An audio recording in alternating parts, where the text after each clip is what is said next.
Boa noite. O Câmara Repórter de hoje vai exibir a história de Pedro Simon, que possui uma vasta experiência na vida política, desde suas origens em Caxias do Sul até os movimentos sociais, como os da Diretas Já, e a sua atuação durante a ditadura militar em 1964. Acompanhe agora nesse documentário produzido pela TV Câmara Brasília, no Câmara Repórter.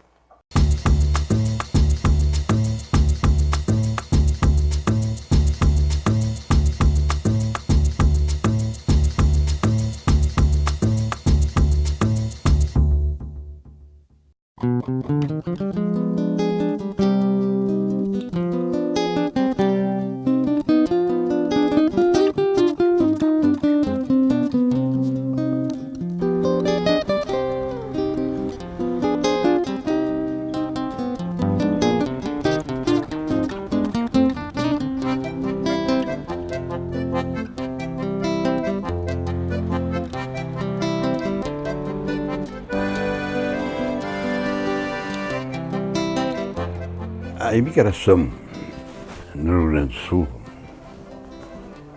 foram principalmente de italianos e alemães. Os alemães vieram primeiro, em 1825, e os italianos vieram 50 anos depois, 1975. Por isso que os alemães chegaram aqui e pegaram as melhores áreas, as beiras do rio. Os italianos já tiveram que subir morro e descer morro, a zona da serra, como é Caxias. Os descendentes meus, os meus ascendentes, vieram do Líbano. Eu nasci em Caxias. Eu era uma criança muito doente, até os 2 anos de idade, e contam que eu vivia com a vela na mão, morre ou não morre, tinha um problema de intestino. Mas eu fui levando, fui fazendo os meus amigos e tive uma infância muito tranquila em Caxias. Eu sou fruto da minha família, do colégio onde eu estava e da igreja que eu frequentei. Nós em casa, naquela época não tinha televisão, não tinha coisa nenhuma, nós tomávamos café da manhã junto, almoçávamos junto, jantávamos junto. O colégio, eu estudava de manhã e de tarde. Eu vejo agora discutindo a importância de fazer as escolas de tempo integral, onde o aluno passa o dia na escola. Naquela época era isso. O Rosário é aqui vizinho, na esquina, e na minha época não tinha ainda a cidade universitária. Então a PUC, que foi difícil de entrar católica, a Faculdade de Direito, também funcionava aqui. Eu fui dirigente universitário, lá na Junta Governativa da UNE, aqui na União Estadual dos Estudantes, e nós tínhamos uma atividade realmente intensa. Eu me lembro que o máximo foi quando nós fizemos um debate.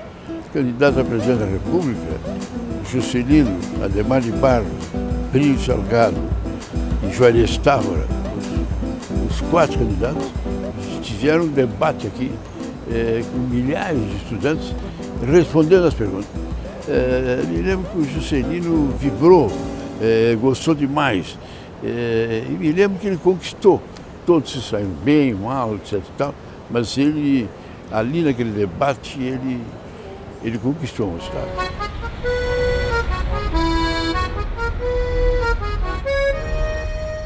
Eu, desde criança, meu pai,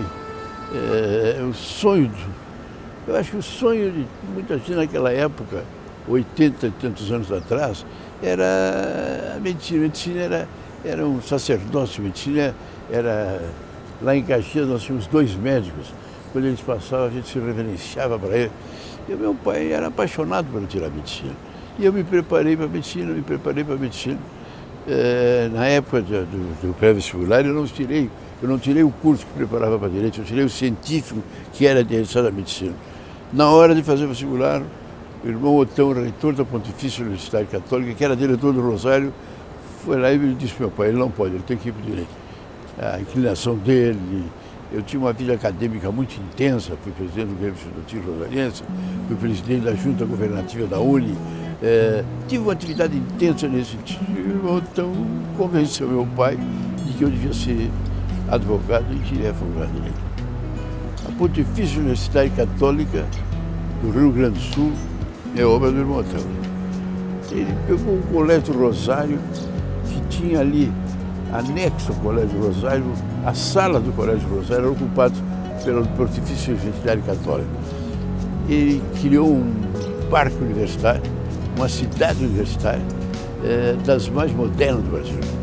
Ele fez, lutou, trabalhou, se arrebentou. O irmão Otão, eu diria que é uma das pessoas que eu conheci que influenciou na minha vida. Que eu estava no ginásio, ele era diretor do ginásio. Eu fui para o científico, ele era diretor do científico. Eu fui para a faculdade de Direito, ele era reitor da universidade. Então, ele foi um carinho por mim, ele foi quase um segundo pai que eu tive. É interessante salientar que uma das partes que ele viveu foi exatamente no momento da ditadura. Naquela época de 64, que uma das coisas mais tristes que a ditadura fez foi exatamente o 477. O decreto 477 era um decreto que a pena era proibir o aluno de estudar. Então o aluno que parecia fazer uma agitação, entre aspas, falando contra a ditadura, qualquer tipo de movimentação, era punido. Fora da faculdade, e durante 10 anos, 5 anos, não podia estudar. É a única pena que eu me lembro no mundo onde a pena para o estudante foi não poder estudar.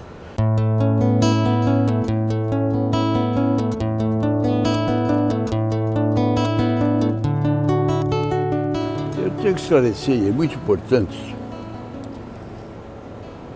que a grande influência na minha vida, que norteou a minha vida, foi o fato de, quando jovem, o senador Alberto Pasqualini, uma figura que infelizmente o Brasil não conhece como devia, uma das figuras mais notáveis que eu conheço, o criador do trabalhismo brasileiro, o grande orientador, o estimulador das regras da vida social. Ele dizia: eu não sou nem comunista nem capitalista, eu sou defensor do solidarismo. A sociedade pode estar na mão do particular, mas ela tem que ser usada a favor da sociedade. Esse cunho social é determinante, que eu tenho a minha propriedade, tenho o meu dinheiro, mas eu tenho que olhar em volta. E todos têm trabalho, educação, terra, saúde e condições de vida. Eu fui primeiro aluno de turma, então eu tinha ganho uma bolsa de estudo na Sorbonne. Estudei na Sorbonne e estudei na Universidade de Roma, me preparando para a vida universitária, para professor. Eu lecionei durante muito tempo economia política na Faculdade de Direito e lecionei sociologia na Faculdade de Filosofia. Estava me preparado, já estava fazendo júri. Então, como advogado, eu me dediquei muito ao Tribunal do Júri e como professor eu já tinha escolhido a minha formação. Era essa. Eu estava no Rio de Janeiro, passeando no Rio de Janeiro. Quando cheguei em casa, estive colocado candidato a vereador de Caxias do Sul. Eu era candidato e terminei sendo candidato e terminei ganhando e terminei entrando na vida política sem querer. Sem querer, no sentido que eu não tinha disposição, não tinha pensado nisso ainda. E quando eu vi, eu estava lá. A minha campanha foi feita pelos meus amigos. Eu não tinha uma intimidade muito grande. Eles fizeram, debateram, analisaram, e foi uma espécie de correção. Um vai lá para o outro, assim, bom, assim, nós botamos o nome dele, ele nem queria, tinha que ser. E eu aí percorri e fiz uma coisa diferente, quer dizer, vereador geralmente faz uma campanhazinha de distribuir cédula de casa em casa. Eu reuni um grupo e começamos a fazer uma espécie de reunião na casa de alguém, numa vila, reunir o pessoal e ficar conversando com eles. Terminei me elegendo bem.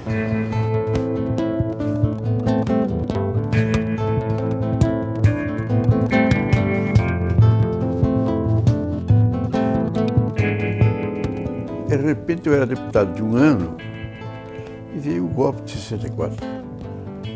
Eu era um guri que estava ali começando, eu ainda imaginava que eu podia ser deputado, Eu tinha meu escritório de advocacia e lecionava. No primeiro ano eu fiz isso. Diminuí o número de aulas, diminuí minha atividade no escritório de advocacia, fiquei mais com a parte dos júris, dos crimes, mas fui levando aquilo. Mas um ano depois veio a ditadura. E ali no Rio Grande do Sul ela foi dramática. Caçaram, prenderam, era uma limpa geral. Os grandes líderes, os grandes nomes, o Jango, o Brizola, o Siegfried Euser, homens notáveis de primeira grandeza, todos foram caçados. Quer dizer, todo o comando do velho PTB, o comando na Assembleia Legislativa, no Congresso Nacional, o Jango era presidente da República, ele era presidente nosso do PTB do Rio Grande do Sul. Então, os líderes que ele tinha levado com ele para lá, todos foram eliminados, foram expulsos da vida pública.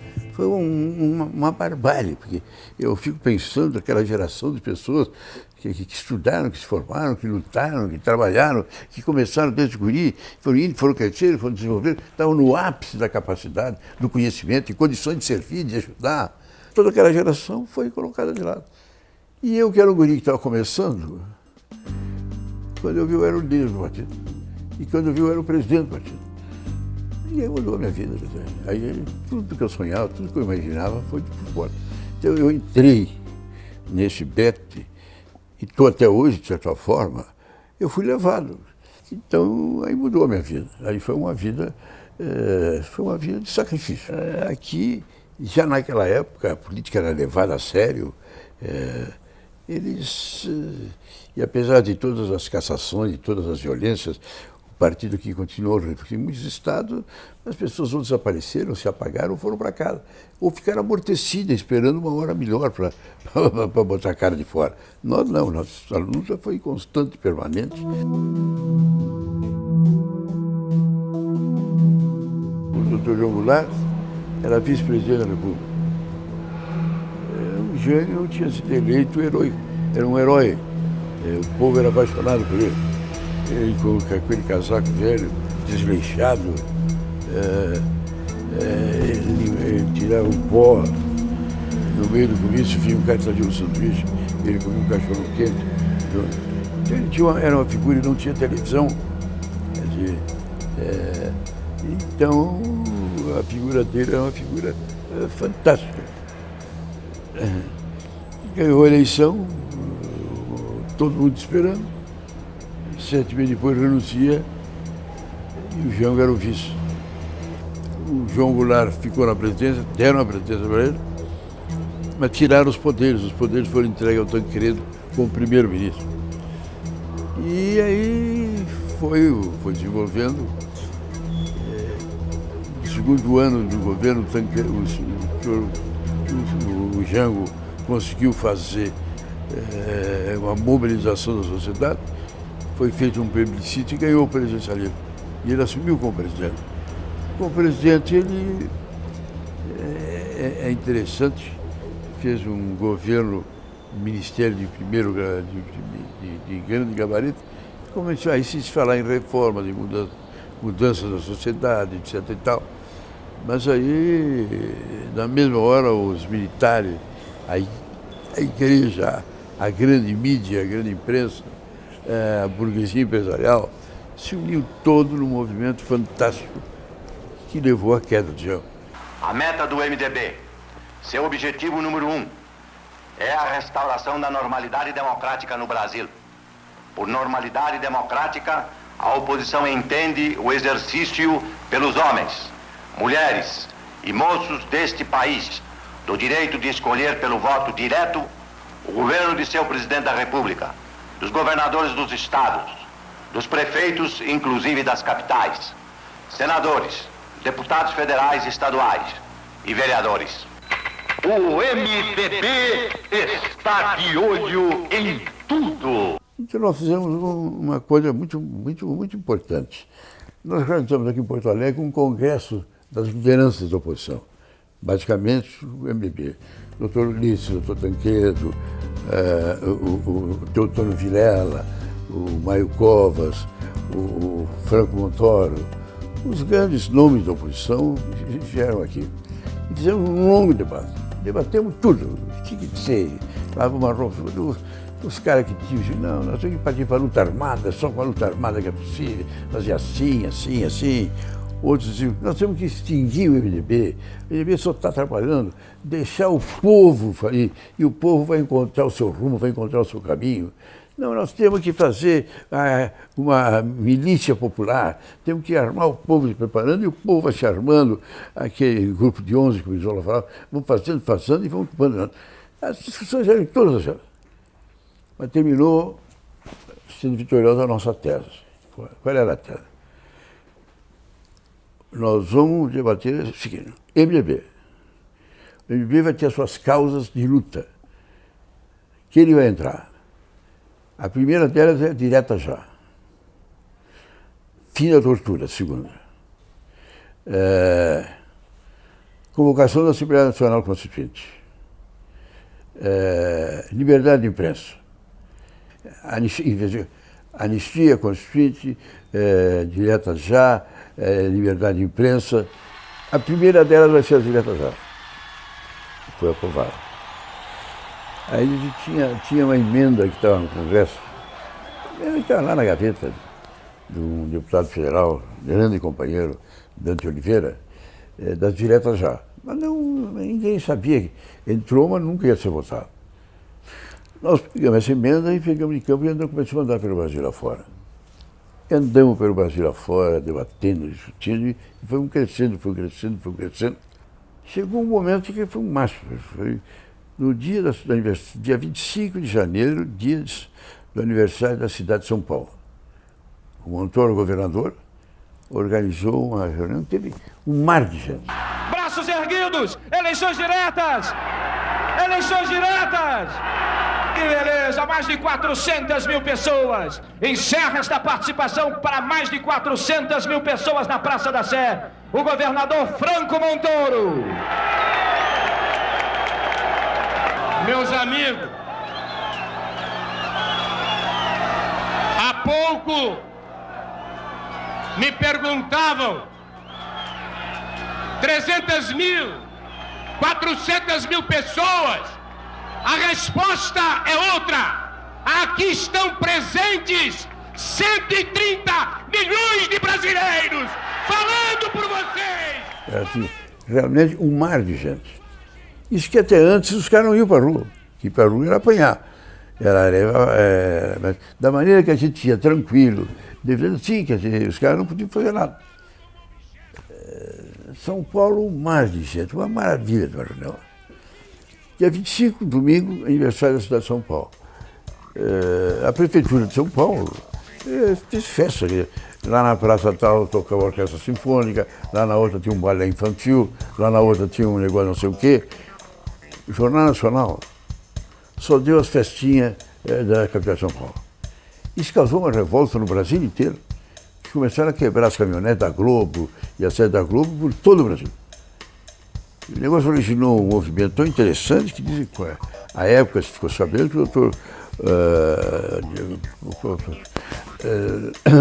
o diretor-presidente do Globo reuniu o doutor Roberto Marinho, a direção, e chegaram à seguinte conclusão.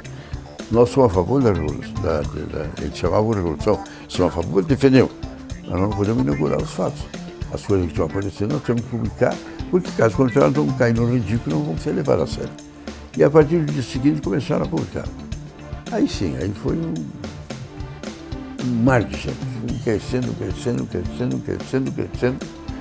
E na hora da votação ia passar a emenda da Constituinte, a emenda direta já. Não passou porque o governo baixou uma medida provisória de última hora, complicando a votação, cercaram o Congresso Nacional, impedindo um número de deputados e senadores entrassem lá dentro, e faltaram 8 votos para conseguir os 2/3 necessários. A campanha do PMDB arrebatou todo o Brasil através de Tancredo Neves. A ditadura estava com seus dias contados. Tancredo e Sarney derrubaram o regime com seu próprio instrumento de manutenção, o colégio eleitoral. Aí foi o doutor Ulisses ministro. E o doutor Tancredo,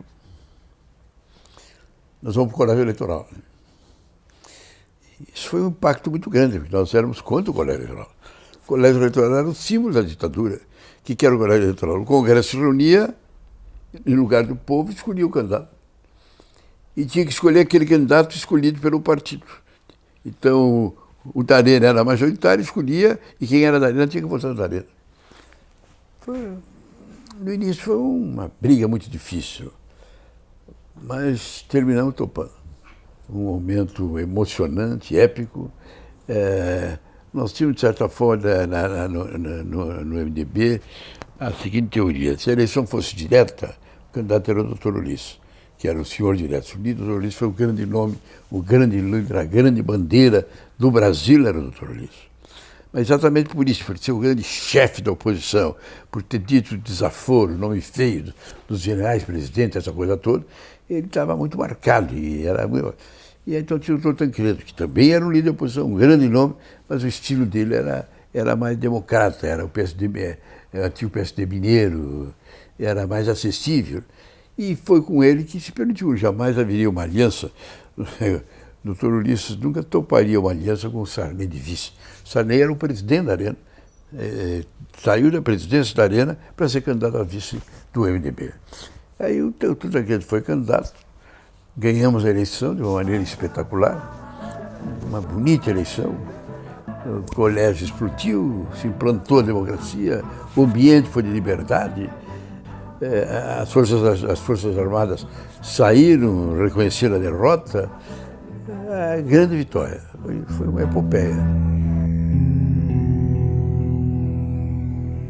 Infelizmente, parece que todo mundo diz que Deus é brasileiro, mas ele pode ser brasileiro, mas ele judia da gente. De repente, um telefone urgente. O doutor Luiz está chamando gente para ir para o hospital de base. O doutor Tancredo tinha baixado o hospital, uma dor insuportável, e o diagnóstico era aquele que ele tinha que ser operado imediatamente. Opera, não opera, ele não queria ser operado de jeito nenhum. Ele pedia, por amor de Deus, eu tomo posse, depois pode me fazer, me matar no que quiser, mas eu quero tomar posse. O Figueiredo realmente dizia que para o Sarney ele não dava posse, então tinha esse. Então foi uma noite dramática, uma coisa que não dá para imaginar o que nós vivemos aquela noite. Num quarto da dependência fechada estava o Tancredo com os médicos e a gente dele, e no quarto do lado de cá, da ala do lado de cá, estava o doutor Ulisses, e nós todos discutindo o que faz e o que não faz. Foi aí que veio o Sarney com o general ministro da guerra, o general Leônidas Pires Gonçalves. E aí o doutor disse: o que fizemos? E ele, fardado, tira do bolso da Constituição e lê o artigo. Compete ao vice-presidente assumir a presidência nos seus doença, mortes, saúde, licença, viagem, férias. Quem assumiu é o vice-presidente. E o doutor Ulisses, eu concordo. Quem assume é o Sarney. Eu levei um susto, pedi palavra para falar, mas ele nem deu bola para ele. E ninguém deu bola. Todos foram no silêncio. Então é isso. E aí saiu o Sarney e o general Leônidas. E ficamos nós. Quando ficamos nós, todo mundo olhou para o Ulisses e o Ulisses olhou para mim. Ô Pedro, o que você quer fazer? Mas nós não estamos há 3 meses organizando o esquema, montando o esquema para nós tomar posse? Tu lá no Rio Grande do Sul não armou quem é o general que vai ser comandante do terceiro exército no lugar do que está lá?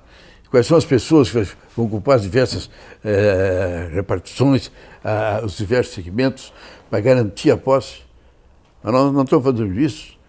Nós não decidimos que o pessoal nosso, ligado ao Itamaraty, ligado com a gente, vai para o Palácio para pegar as posições da Casa Civil, que eles vão. Nós estamos todo mundo preparado. E quem que é o comando disso todo? Não é o Leônidas? O ministro da Defesa, não é ele que fez tudo isso? Agora o cara chega aqui. É o Sarney. Ele vai dizer, não, é o Ulisses. Ele vai dizer, então por que não eu? Ele vai dar uma confusão? Eu não dou confusão, eu digo sou eu e sou eu. Então tem que ser. E foi o que aconteceu, assumiu o Sarney e foi um dia muito triste aquele. Prometo manter, defender, cumprir a Constituição, observar as leis, promover o bem geral do povo brasileiro, sustentar a união, a integridade e a independência do Brasil. Eu participei e que tem um carinho muito grande é a figura do Teotônio Vilela. A figura que ele fez e eu percorri com ele o Brasil na luta pela anistia. Pela anistia. Ele foi visitar todos os presídios onde tinha os últimos presos políticos e fez um trabalho magnífico nesse sentido. Teotônio é uma figura monumental, porque ele era um homem muito rico, usineiro. No início era da Arena, vice-governador, inclusive da Arena, eleito senador da Arena. Tinha uma vida intensiva, era alegre, boêmio, mas à medida que as coisas foram acontecendo, que as violências foram acontecendo, que as notícias de tortura foram acontecendo, ele começou a ir para a tribuna e começou a fazer os pronunciamentos dele, denunciando essas coisas. Caía a tarde feito um viaduto e um bêbado trajando luto me lembrou Carlitos, a lua. Nós do MDB ficávamos assistindo e batendo palma e a Arena se retirava. Chegou um momento que ele saiu da Arena e veio para o MDB. E fez uma campanha, uma figura impressionante. Inclusive, ele, no final, ele tinha 4 cânceres, cabelo rapado, caminhava com as 2 bengalas, se arrastando e andando pelo Brasil. Aquele povo se empolgava, os jovens principalmente, quando diziam, eu estou aqui, eu sou um homem muito rico, hoje pode não ter remédio para curar o câncer, mas os médicos me dizem que tem remédios, que tem fórmula, lá que você vai para a Europa, fica num hospital, onde você toma os medicamentos e pode viver, se divertir, passear, sem as dores que eu sinto. Mas eu não vou, fico aqui no Brasil porque eu tenho a obrigação de fazer isso. Teve uma sessão célebre no Congresso. Foi a sessão de extinção dos partidos. Sarney fez o último discurso da Arena, ele era o presidente da Arena, pedindo para extinguir, e eu era primeiro vice-presidente e falei, em nome do MDB, o doutor Ulisses pedindo para manter.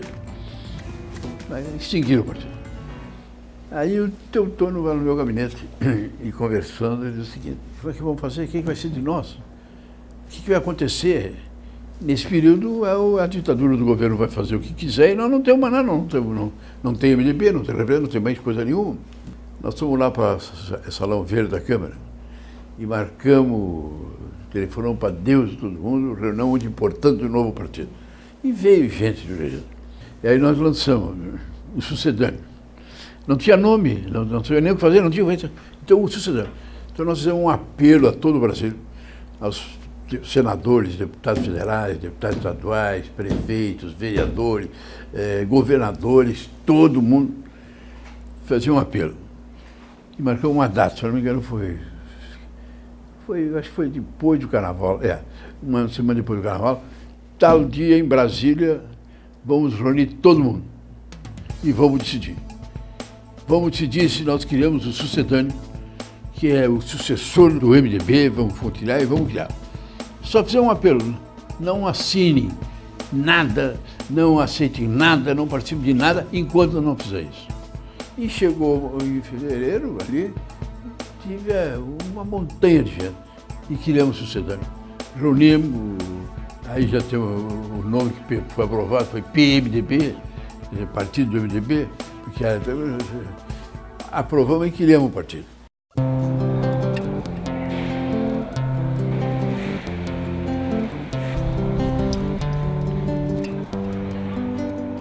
A candidatura que eu ganhei em 1986,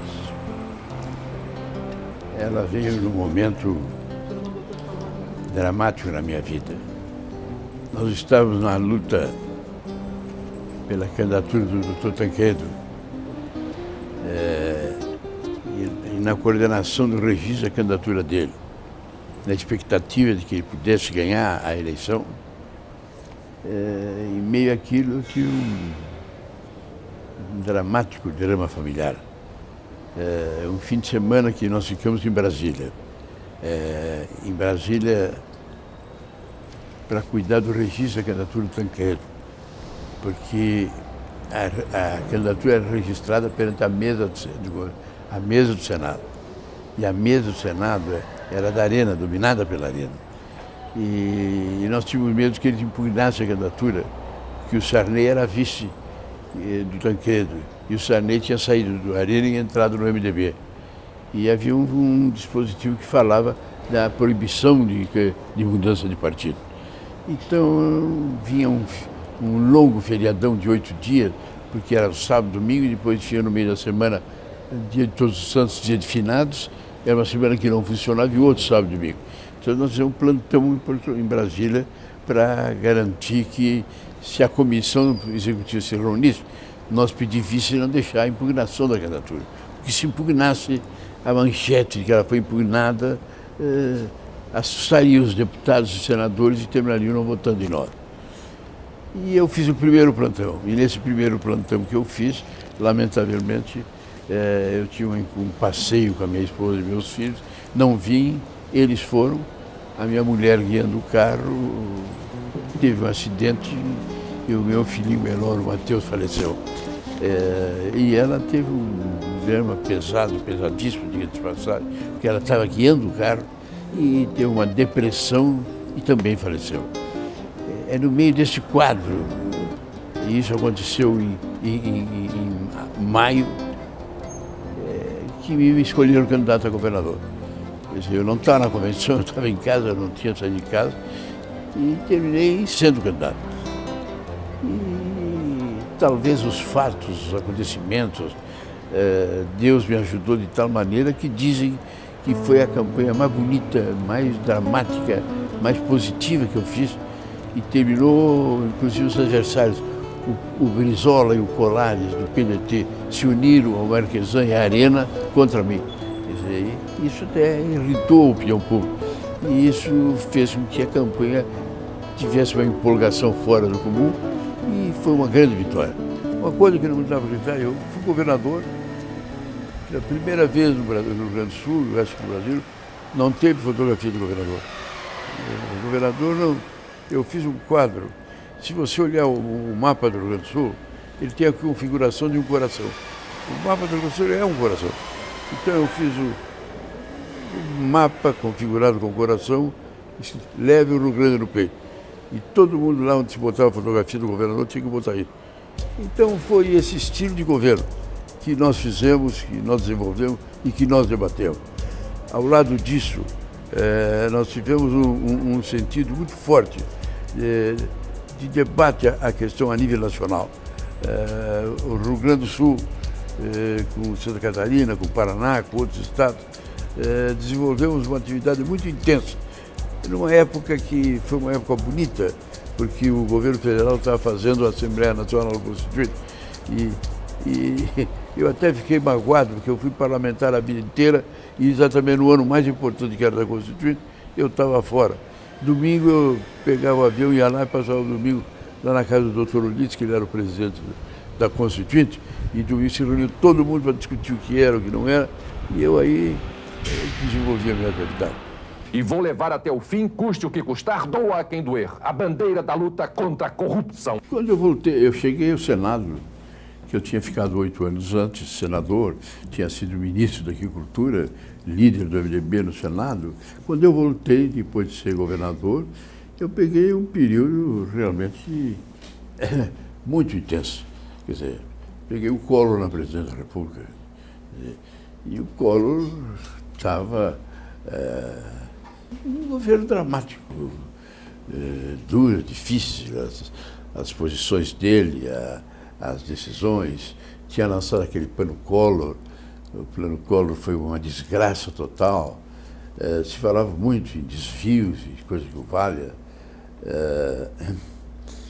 E a primeira coisa que eu fiquei ali, que eu quando fui entrar, eu estava coordenando a comissão de cassação do mandato do Collor. Foi uma vitória. É interessante que a gente tem que salientar agora. Apesar de, em primeiro lugar, a gente diz uma coisa que é interessante. Houve um escândalo do Collor, da cassação do Collor. Mas o que está acontecendo agora com a Petrobras e com o Mensalão, perto disso, o que aconteceu no Collor era para julgado de pequenas causas. Porque é piada de contar, mas é a realidade. Se chamou a atenção que quando o Collor foi cassado o Collor, estava então marcar a reunião para o Itamar assumir. Fomos falar com o Itamar, era uma quinta-feira. O Itamar não tomou providência, parece que ele estava resolto, não queria assumir. Não falou, não depôs, não disse nada, não queria nada, não recebia ninguém. Eu não me dou com ele, tinha rompido as relações, ele e o Collor. Eu não me dou com ele, não quero falar com ele, não quero nada. Quando for buscar, era para ele tomar posse ou quinta-feira de tarde ou sexta-feira de manhã. Não tomo. Só tomo posse semana que vem. Eu me lembro que uma vez, a coisa que foi ridícula, era uma dançarina, até bonita, mas desconhecida, sem nome. E o Itamar estava no camarote, lá na frente, entrou no camarote e ficou do lado dele. E tiraram uma fotografia dela. Uma fotografia dela do lado do Itamar. O camarote é mais alto, o pessoal está ali embaixo, tiraram a fotografia de baixo para cima e ela estava sem calcinha. Quer dizer, foi um carnaval. Eu fui falar com ele, no outro dia ele veio o jornal, botei o jornal assim, fechado. Ele puxou da gaveta e puxou um outro jornal. Aí quando eu terminei, mostrei para ele, Itamar, o que tu tem que dizer disso? Ele olhou, bonita mulher, e botou uma outra fotografia na frente. E tu tem que dizer disso? Era o Fernando Henrique, ministro da Fazenda, no Natal do ano anterior, está abraçado no Fernando Henrique. Aí ele dizia, está vendo aqui? Ela está do meu lado. Como é o Fernando Henrique, eles dizem aqui, olha Fernando Henrique, olha como é bacana. Se sou eu com uma bicha, você diz, olha lá, uma bicha beijando a outra. Eu achei que nós tínhamos chegado numa época que nós tínhamos vencido aquela etapa. A CPI dos anos de orçamento caçou uma série de parlamentares, os partidos passaram a ter um conteúdo de seriedade, nós começamos a sentar para discutir a reforma do sistema partidário e sentamos para começar a discutir a reforma do pacto federativo. Nós estávamos caminhando aquilo com um profundo respeito. Eu trouxe, naquela época, da Itália o grupo dos procuradores que fez a Operação Mãos Limpas da Itália, para eles virem aqui, nos auxiliarem. Tiveram aqui, ficaram quase um mês aqui, discutiram, tiveram no Supremo, na Câmara dos Deputados, no Senado, vieram aqui no Rio Grande do Sul, analisando, debateram, mostraram, criaram um grupo, e eu até diria, não sei, mas eu diria que ali que começou a se formar essa ideia dentro da Procuradoria, dentro da própria Polícia Federal, de se fazer uma coisa diferente. Tudo isso foi feito e eu achava que nós tínhamos entrado num bom caminho. Na hora que nós estamos lançando aqui, que nós estamos lançando uma caminhada que é de paz, não é de guerra. É de união do partido, não é de destruição. Mas também estamos dispostos a enfrentá-lo com as armas que vier. Nós damos a resposta.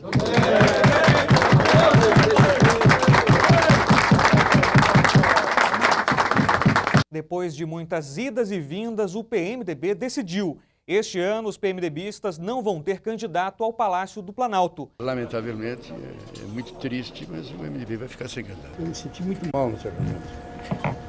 Muito mal. Porque Esse é o velho MDB, um partido que tem luta, que tem história, que tem biografia.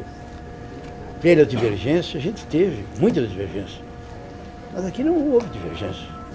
A gente não sente aqui um carinho pelo MDB, um afeto pelo MDB.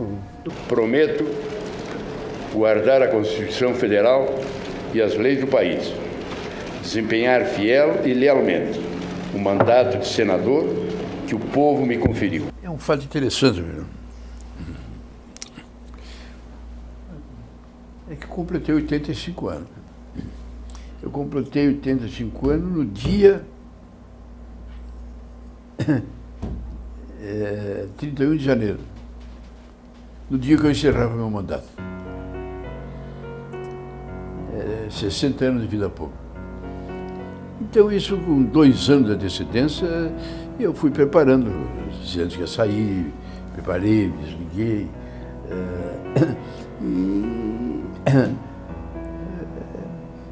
Que nem alguns me disseram, os amigos, é melhor tu sair com 85 anos, firme que nem tu tá, do que tu sair daqui 3, 4 anos arrastando, não sei o quê.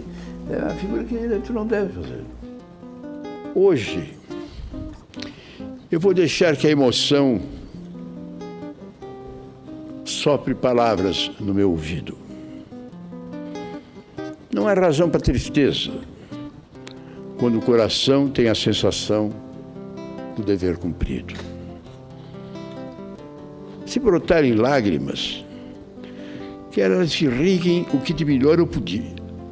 O que de melhor eu pude plantar enquanto eu aqui estive.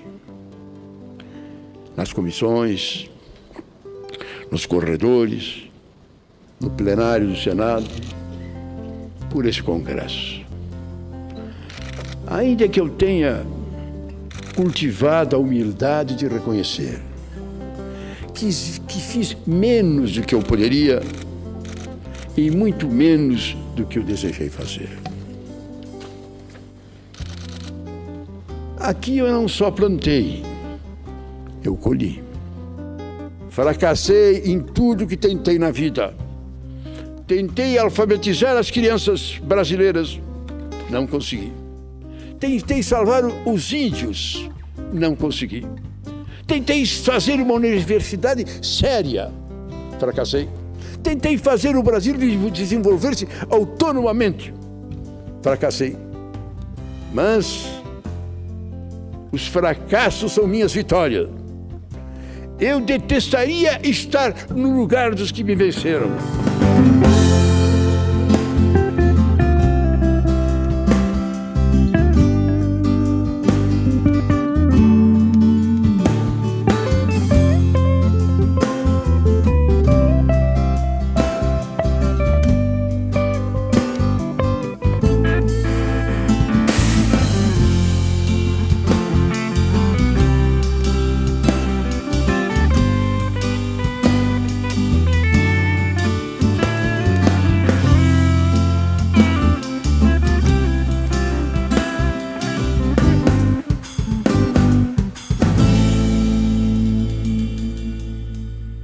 Na edição de hoje mostramos as origens e atuações da vida de Pedro Simon no Rio Grande do Sul e no Brasil.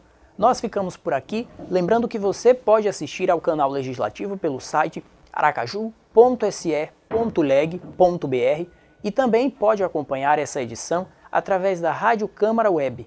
Nos acompanhe também nas redes sociais. O nosso Instagram, @tvcâmaraaracaju48.4.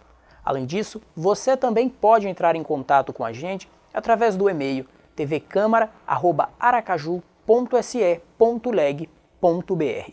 Obrigado por sua audiência e até o nosso próximo encontro.